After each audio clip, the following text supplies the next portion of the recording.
And there's my workaround. I hope it works, I don't know, I'll have to find out. I thought a little bit about how to repair this, this problem. And the best thing to do, of course, is to replace the IC, the bad IC, the one with the bad output here. But I can't do that because I cannot buy this circuit. So I'll have to do something else. I looked for unused outputs on it to see if I could steal one of those. All of the outputs are used. There are no free pins, so I can't do that. And really, there isn't a whole lot that I can do to actually repair it, so this is my workaround.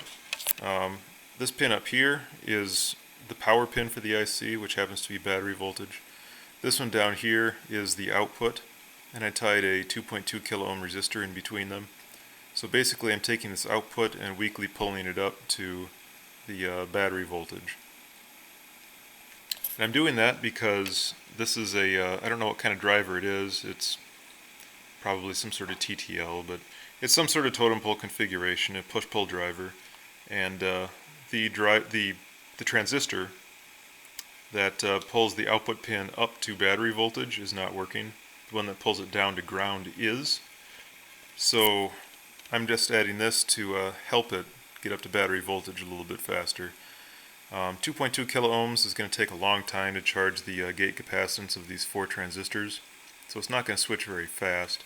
But this is a modified sine wave inverter, so it only has to switch once every half cycle, and that's not very fast. The time scale is measured in milliseconds versus a sine wave inverter where it would be measured in microseconds or even less.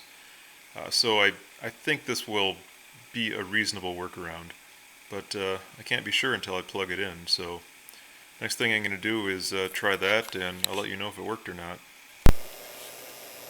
Well, I'm very relieved to report that it does work. I put the my oscilloscope on this thing, that multimeter scope, and the waveform still wasn't perfect, but it was better than I expected with that workaround. So that little pull-up resistor really did make this thing operate again. And I have my thermocouple on the heatsink. It's been running for almost 5 minutes, I'd say, and it's barely even rising in temperature, so those transistors really shouldn't be any problem now. But my printed circuit board is still potentially an issue. It's a lot better than it was. It was up at 180 Celsius last time, but here it's still 120 if I get it just in the right spot. And again, it's just on that little bus that it's really a problem. There's a few other places in here where, yeah, it's getting pretty warm there too. So this printed circuit board is really not adequate for this kind of power. I'm really pushing it quite a bit here, but I think this will at least be sufficient. I have to keep in mind that I do have a fan inside this box that'll cool it somewhat. Here there's no airflow at all. Even just a little bit of airflow would help quite a bit. So I'll keep this thing running and get back to you again later. Well, my back UPS 650 here is fixed, I believe. It ran for about 20 minutes under that 600 watt load. I had the cover on at the time, I just pulled it off to do some inspection afterward. And everything inside seems alright, except possibly the transformer, which is as it should be. The transformer is the one component that you really can't fix. I could put a lot more airflow over it and potentially get it cooler, but this is good enough, I think.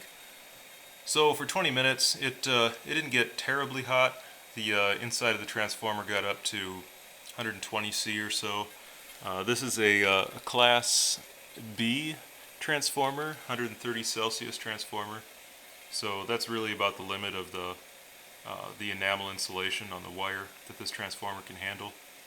I'm sure you could go past that, but it would degrade if left that way for long periods of time. In any case, this is a pretty functional inverter again.